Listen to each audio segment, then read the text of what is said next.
Thanks for coming out tonight. Discussions that are continuing tonight and through the spring and the summer and the fall, designed at trying to work with the community and the developer to come up with a redevelopment of the CDOT property that benefits our community. That's not going to happen without your participation. So thanks for being here tonight. I hope you'll continue in the discussion moving forward. We'll be hearing Kentro's view of what they heard from all of you at the January 25th meeting, as well as some of their thoughts on how this project is beginning to take shape. So with that, I'll turn it over to Jimmy Balafas, and thank you for coming. I won't use a mic, or should I use a mic? Yeah. Yes, please.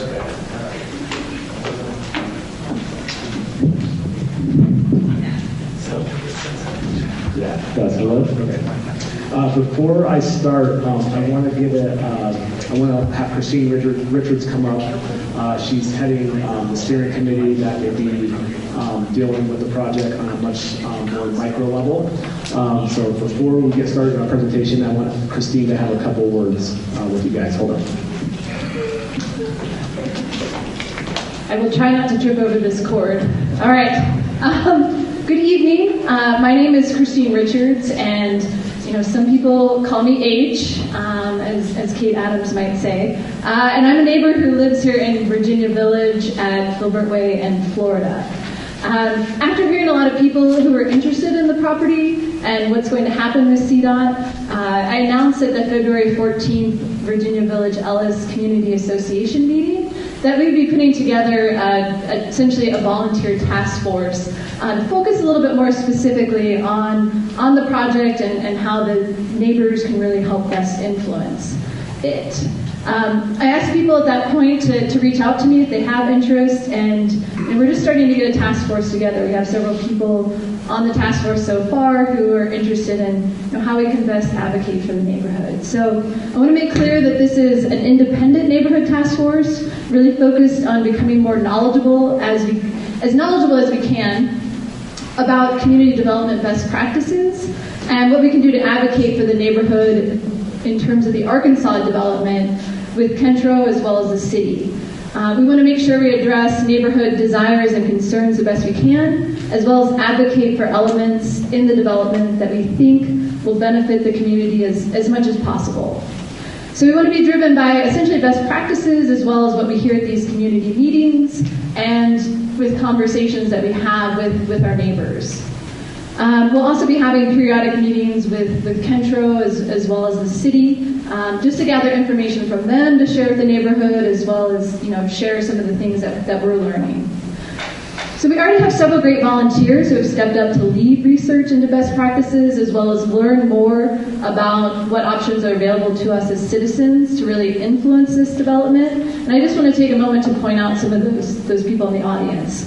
One is Kate Adams. You want to give a wave, Kate? Kate was a leader of the Crescenta Park Conservation Overlay District, did a really good job there.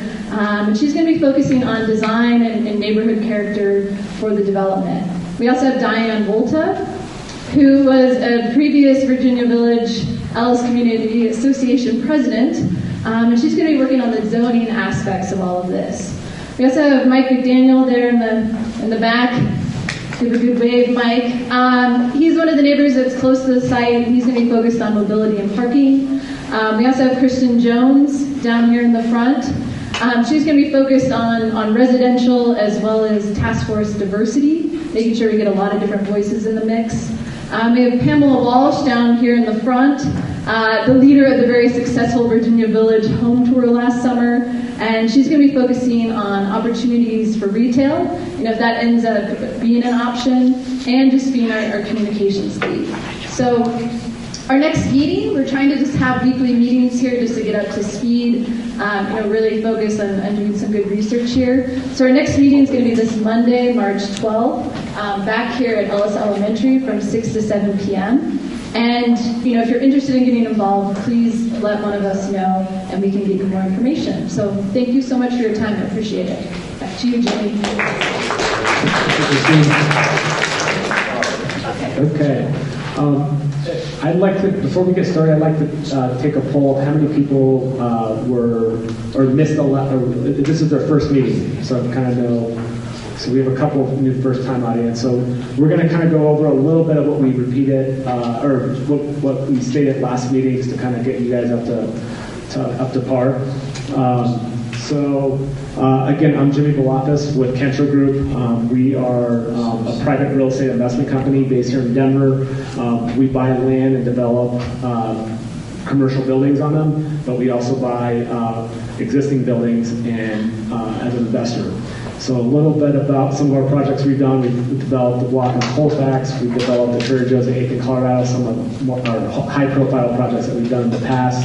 We have a great website that kind of gives our track record, so if you guys have a chance to go to it, kentrogroup.com. So tonight, what I want to cover, or as our team wants to cover, we'll have an introduction.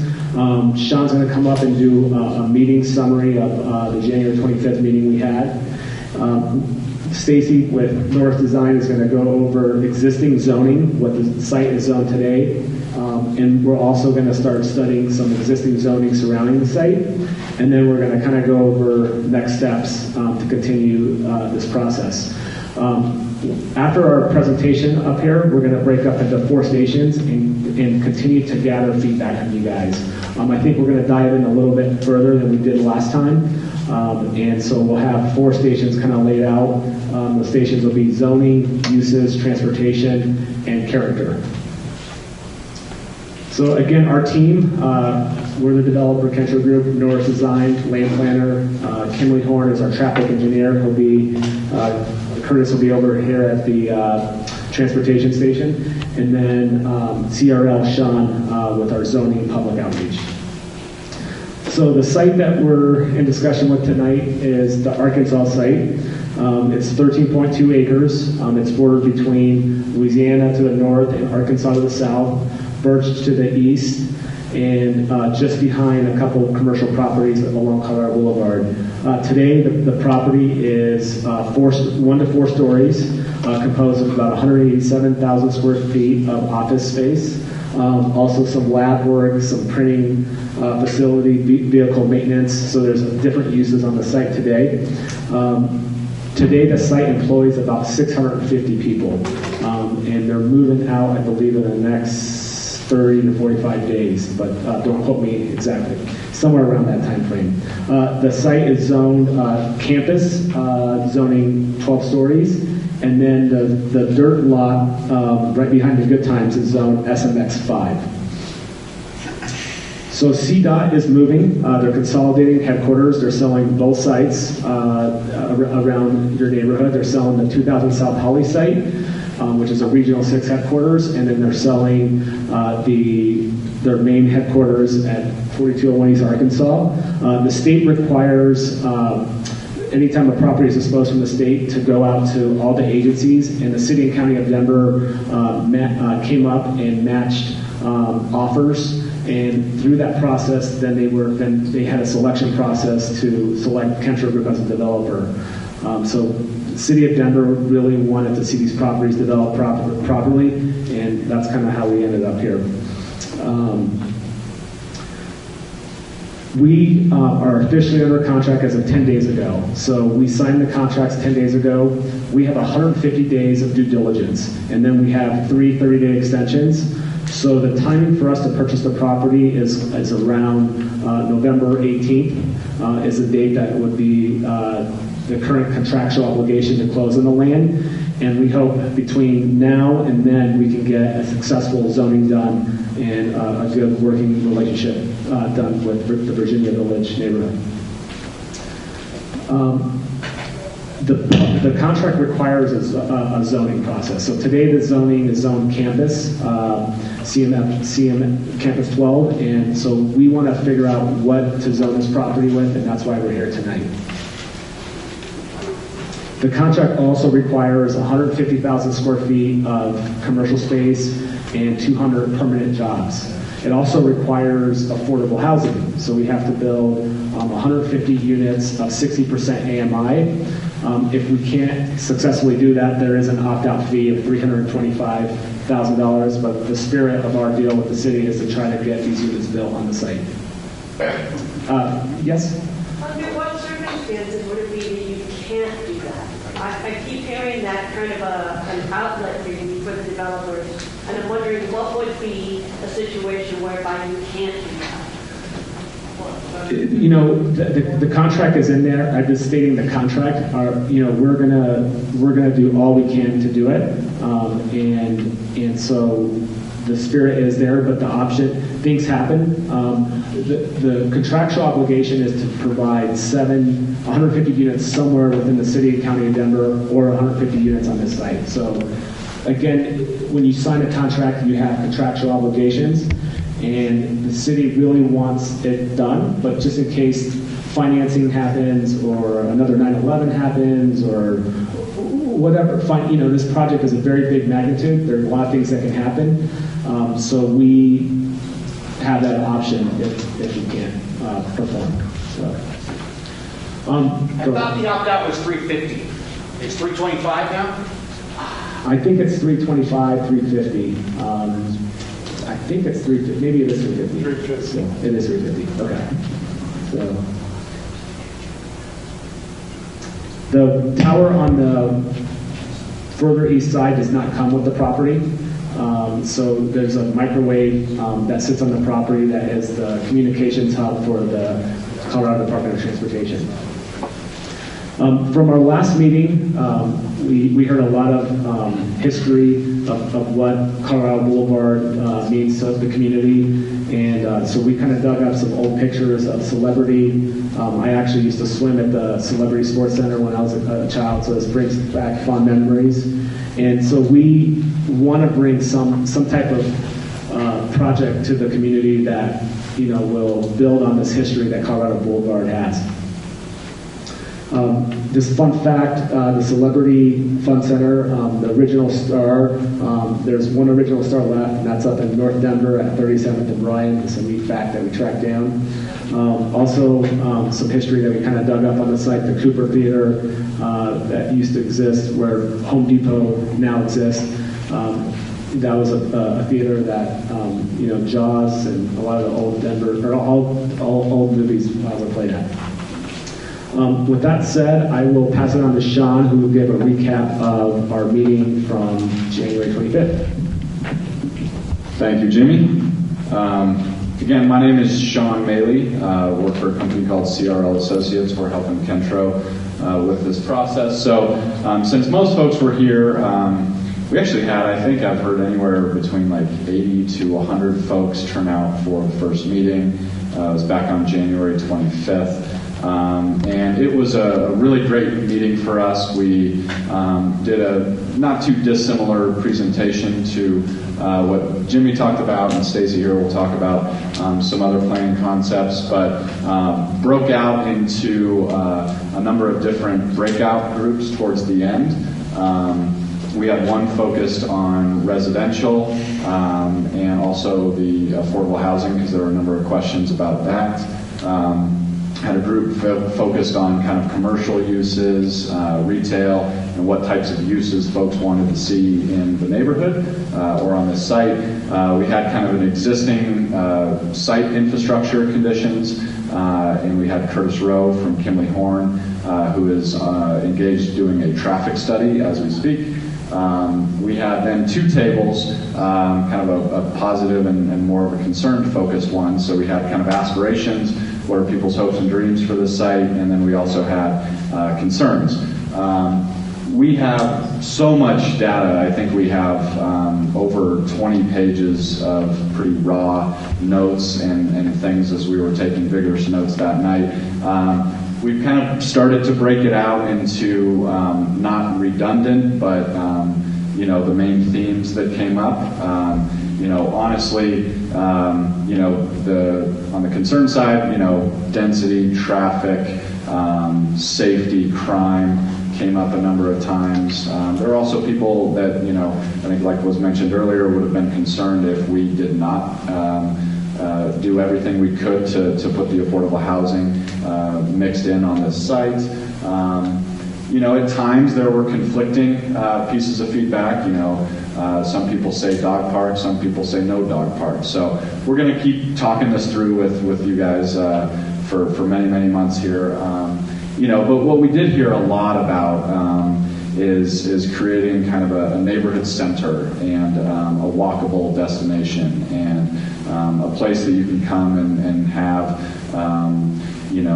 dinner or breakfast and kind of a Main Street feel and really something that was going to be an amenity and a value to the neighborhood. We also heard a lot about the character and design and some of the character that you all have done so well, kind of creating the culture here. So, we could talk more during the night about this section and this slide.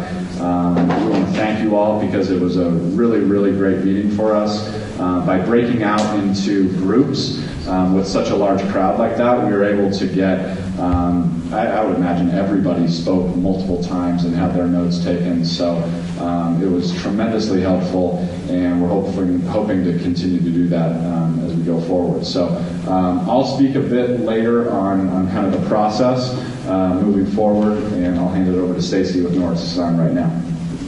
Thank you, Sean. Appreciate it. And what Sean was highlighting on were some of the takeaways that we were able to gather from the session. And it was interesting because we were initiating the discussion on uses and things that gravitated from those discussions were specific types of community uses that bring the community together in some social ways. So we harvested some images based on specific locations and places and spaces and elements that were noted at the meeting last time. Those include Stanley Marketplace, some of the open space at Union Station, Gaylord Street, just the experience of the Main Street and streetscape of Gaylord Street, Punch Bowl Social. So those kind of elements that are essential to creating a place. And as part of this project and talking about the uses tonight, that's one thing we want to focus on. We have, as part of the station questionnaire, to see what is desired, highly desired by the community here, as well as talking about zoning, which is what I want to focus on with you tonight. And we'll highlight transportation and character to continue that dialogue too. I should have introduced myself. I'm Stacy Weeks with Norris Design. I jumped right into it.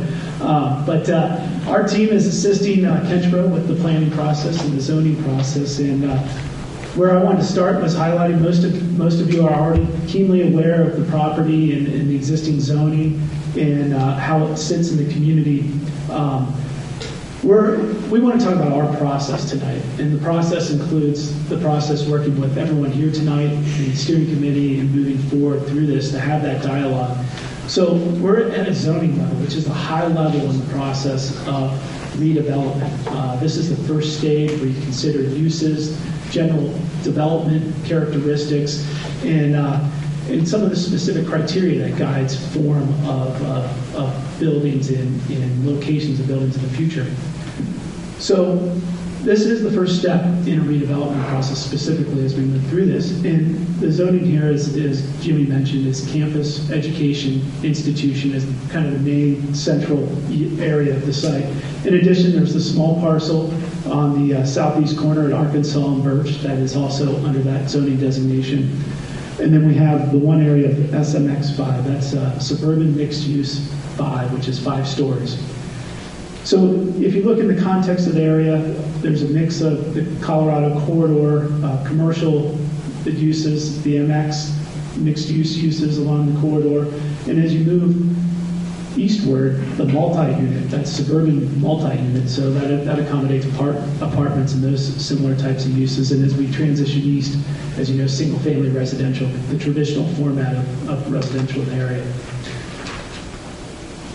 So we shared this image last time, but it's an important starting point in where we want to share tonight some initial zoning studies about building envelope and criteria that we're looking at to help inform zoning districts that may be considered for the site that are compatible with the community. So really, the base zoning here is CMP, and so it has a set of criteria as a starting point. This is the baseline for where we look at things today and how we evaluate as we move forward, what compromises, what opportunities lie in the site today.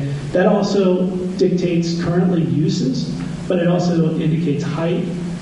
Currently, this is, I believe Jimmy mentioned, is allowed for up to 12 stories. It also has setbacks. That's the interface between the street and the streetscape and how that's activated. So all that criteria really sets what we call the building envelope to look at this from a zoning perspective.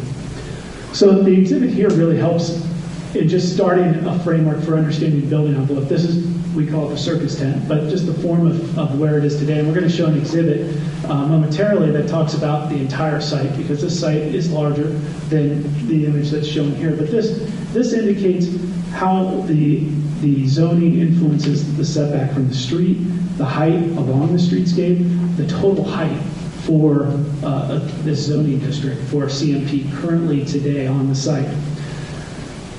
It doesn't say that you build a building that fits that whole area. You have to accommodate various things such as access, parking, all those components that go into it. In addition to that, the Denver code is a form-based code generally, which really dictates building form and characteristics of buildings. So there's a lot more behind just up front here that helps influence building form, what goes into that envelope. So it's a process, an iterative process, and we're at the starting point here, just talking big picture. So another example of taking this image here and translating it to a street section, this plane this is called a bulk plane that creates the edge of the circus tent, it basically would indicate as you went up the height of the building, the various stories that would be accommodated, plus setbacks for those. So that would, if you were to have a building that was built in that envelope, it would indicate different stories stepping back from the streetscape to provide relief from the streetscape or other development criteria associated to that zoning designation. So this kind of sets a framework for what we're talking about tonight in terms of zoning and building envelope and zoning character. The other thing that's important to this evening is getting your input on uses, and CMP does provide a series of uses that are allowed today, everything from residential to campus use to healthcare. The one item that is not permitted currently within CMP is retail, and actually part of our program, we were going to do a rezoning anyways because that's part of the contract, but part of this is looking at mixed uses, and retail is a component that is essential to bring into a site like this, especially in its location and benefit the community too. So as you look at the site and think about the surrounding land uses, we want to think about how the site influences the uses off-site influence us, vice versa, how the proposed uses that we're evaluating influence the off-site uses. And this includes both the setbacks, the heights, all those characteristics that I shared regarding the campus education institution criteria. But as you guys know, around the site, we have a mix of uses. We have Good Times on the corner, the Empire complex on the west, Lewin's on the corner here, Century 21, Plaza complex, which is a nice mid-century modern character to it. The various apartments as you go, as I mentioned, as you go eastward, and then the traditional residential as we move eastward. So at the last meeting, and fortunately the majority of everyone was here, we did introduce a conceptual land use study, which highlighted the uses that we were considering in terms of if you move from Colorado eastward, a commercial mixed use focus, and as we move eastward, residential mixed use and a transition area, which is key because as part of this, and I'll highlight again momentarily, the current zoning creates a requirement for a certain transition adjacent to the existing residential, which we understand is and expect is an important component for the compatibility between the existing uses today. And as the other component of the zone or the land use plan is looking at residential for the small parcel of Virgin, Arkansas. In addition to that, as part of the conceptual land use, we talked about the Main Street concept, and the Main Street concept had a lot of good feedback as we went through the dialogue with the community at the meeting. So as we've evolved and advanced the process, we advanced the conceptual land use study to what we were calling a conceptual zoning study. This is the framework for our initial zoning studies that we're going to share with you. But it allows us to introduce how these uses are evolving through this process and start the discussion how those translate to zoning. So as we shared before, if you move from Colorado eastward to Birch, on the western flank, commercial mixed use, more central in the central area, a combination of commercial residential mixed use, and as you move eastward, still that residential mixed use configuration with the neighborhood transition area, and focusing the opportunity for Main Street to help build on the grid and complement Bel Air potentially as this evolves. So there's an opportunity to integrate this and help create kind of this transition of zoning and uses throughout the site. And then also as part of this, still the consideration for residential at the Birch and Arkansas location. So as a baseline for this, we're evaluating the suburban mixed-use zoning district. So that has a variety of criteria, and it really establishes, and this highlights the excerpt from the Denver zoning code, but the mixed-use district really ensures new development contributes positively to established neighborhoods, the character, in the transition from development to existing neighborhoods. So the mixed use allows predictable flexibility based on the key criteria. And so those key criteria are the general building form, which is dictated by height, siding, which is setbacks, the location of how the buildings and those components work within the site. It includes how that would integrate with the streetscape, parking orientation, in general building configuration, in addition to the design elements that talk about how transparency, how much glazing glass is integrated into a building or open area, those components that help dictate the building form.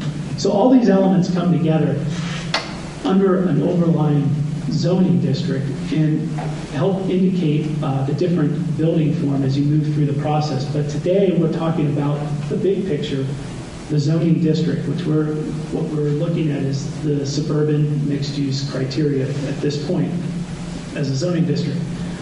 The other piece I want to highlight is, as you can see, as the code articulates, and this is a good example just how the code guides development, is that this highlights building form in different ways that different building profiles or programs are articulated as they're developed and designed.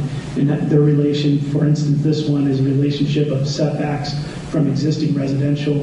Those components, you can see streetscape experience is an important component. And that's something that we're passionate about as part of this planning process too, is how this integrates in the compatibility with the existing neighborhood. So finally, I want to highlight too, is part of the SMX zoning, and you'll be able to see this as we move forward, but we're looking at 3 various districts for this. One that includes the SMX3, and SMX5, SMX8, and SMX12. So respectively, that indicates heights. That's 3 stories, 5 stories, 8 stories, and 12 stories. So you'll understand a little bit more as we go through the process here, how that relates to our initial studies. So to set up the framework for what we're going to show you here momentarily, we're talking about building envelope. So once again, this is based on the zoning criteria to talk about heights, to talk about setbacks. That criteria is simply, this is not showing buildings, this is not showing building form, there's not a specific development program identified at this point. We're ultimately talking about how the envelope works, and underneath that, within the suburban mixed use, the uses that are ultimately allowed within that zoning district, which is going to be highlighted in the station with zonings, in the zoning, or in the use station. So going back, we're at the point right now of looking at an envelope, going back to the circus tent envelope that talks about height, setbacks, transitions, and streetscape setback, that criteria solely. So this is what would be the flexibility within that envelope to locate buildings. That would accommodate in the future as things are designed in a site plan. That would include parking elements, would include plazas, the public spaces, the integration of streetscape, all those components. So it's not just straight building. And ultimately, going back to this exhibit, the building form, this is where the process leads to in the future as the next steps in the process, not during the specific zoning discussion we're having here today. So I wanted to orient you. We did a series of illustrative exhibits, studies to express and articulate the building envelopes. And so why don't just locate, we all know we're just up the street, but this is the southwest vantage point, and it's a great view because it gives you a good perspective of Colorado, the existing development within the area, and the transition to the existing residential neighborhood just outside here where many of you live. So our first study basically overlays, I also want to point out that through all these, you can see the existing CDOT campus on here just for reference, just so you can understand how that sits within these studies. But so we want to start these studies with showing you the existing condition as it relates to zoning. And so when you look at campus education and institution, as we talked about, this it essentially has a height limitation of 12 stories, 150 feet. So that's the baseline for that envelope. And it also has setbacks, and then you would have streetscape along there, which is articulated here. So that sets up a building envelope, which would then accommodate a different pattern of building form within that.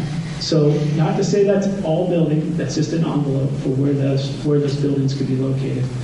The most important thing that comes out of this one is, one, this is where we are today with the existing zoning in place. But I think the most important thing we want to highlight here is the transition zone that's established by the existing zoning today adjacent to the residential. Currently, that's based on the residential adjacent to it is 75 feet. So I wanted to make sure to highlight that as we move forward. Another component that we wanted to express as we went through this analysis is that we're talking about the main street. We're talking about, we know there's access, those components that occur within a development. So we wanted to, as we go through these studies, show that the intent of the main street and potential other access, to show how that also influences the overall envelope, because then you have other considerations as you're looking in the future on how development is going to occur within that envelope. So as you take those components out, as you do the cutouts or extract that, you can see as that changes a building envelope and the influences that it has on the overall development capability or allowances within that zoning district. And then once again, I just want to highlight again the transition area. So the next series of studies is looking at SMX, the suburban mixed-use district, and how the various districts within that apply to, from today, the current zoning, to a mix of uses within the redevelopment area.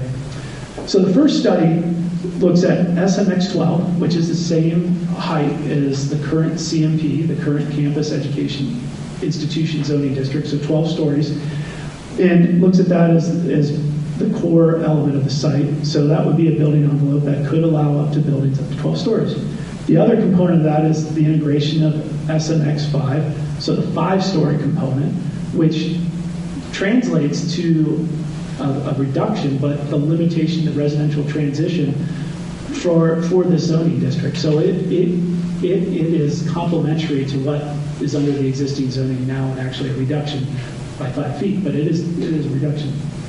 So this was one initial study that we looked at. In addition to this, we looked at a combination of SMX 12, SMX 8, and SMX 5, which then provides kind of a variety in heights. As you go from Colorado, as you transition eastward, the complement of the allowance for up to 12 stories matches some of the existing development along Colorado. As you look into the core area, SMX 8 or 8 stories would allow for a variety of types of uses that may have some height up to 8 stories or less. And as you transition eastward towards the existing neighborhood, making that transition on the corner of the residential transition area at SMX 5, which is still that 5-story or 70 feet. The third study for discussion is a combination of SMX 12, SMX 8, XMX 5, and SMX 3. We're throwing them all out there, right? Yep. But this helps articulate, as I mentioned, the relationship with Colorado and having the allowance for SMX 12 here for the potential for 12 stories. Looking at SMX 8 on the northern edge of Louisiana, along Louisiana, which translates to some of the existing development on the northern fringe of the redevelopment site, and also looking at allowance on the southwest corner of the site for SMX 8, and making that transition for the block as you move to the eastern side of the main street for SMX 5, which once again is that 5-story maximum there. And then in addition to that, the SMX 3 wanted to highlight is the parcel that's at Birch in Arkansas, so a 3-story option for that site as a residential use.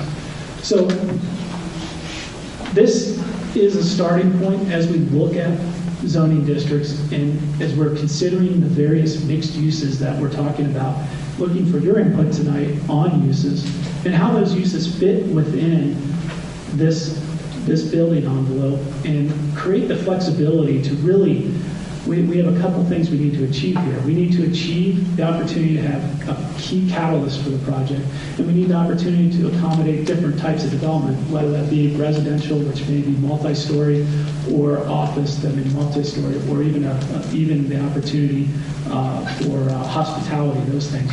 Or even it may be things that are at a lower level, single or 2-story, which may be retail, ground level, office above. Those are the various options that are out there today. We look forward to your input on uses, but we want to create this framework so you could visualize the zoning districts and the characterization of it. And I want to just reiterate, though, that all these elements, streetscape character, landscape, public space, building form, and sense of height, setbacks, parking, location, design elements, influence anything within that envelope to establish building form. So by all means, that's not intended to be a building. This is an envelope that allows for specific development opportunities within those spaces.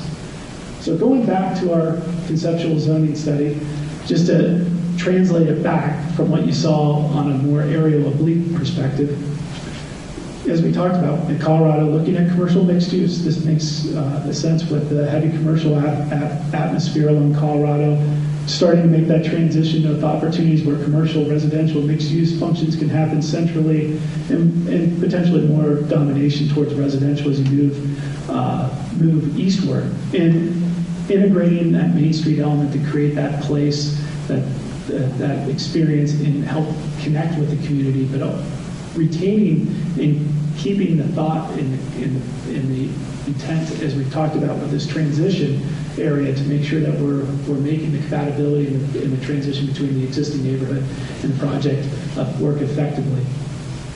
So those are the highlights here. Sean is going to highlight where we are today and the next steps. Thank you.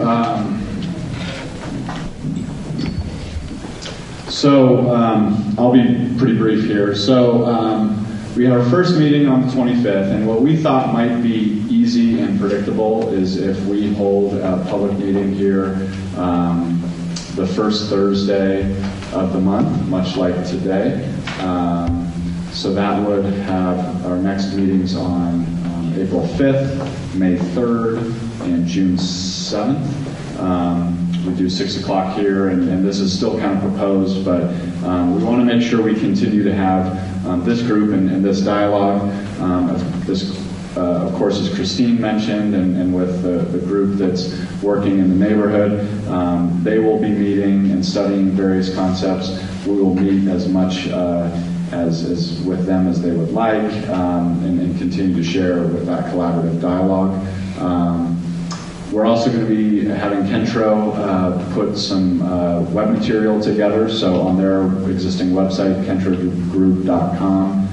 There will actually be 2 sites, because there's the Arkansas site that we're talking about primarily tonight, but there's also the Holly site, the Region 6. We're going to have two pages where we can post meetings, information, traffic study material as things become available. So, and then in terms of how we progress within the timeline for this project, as I mentioned at the first meeting, a rezoning application typically takes about 6 months with the City and County of Denver. So in order to meet the 150-day due diligence and the 3 months of extensions, I think that would put us submitting a zone district combination by the end of April, which is soon.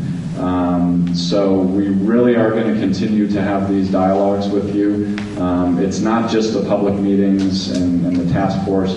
We're available any day of the week to continue these discussions. I can tell you we're very enthusiastic about all of the subject matters that you guys are looking into. We're thinking about the site similarly. We really want this to be a great place for the neighborhood. So we are very open to all of those concepts and a really great dialogue. So you know, once the city or once the zoning application is in, that does not mean we're going to stop meeting.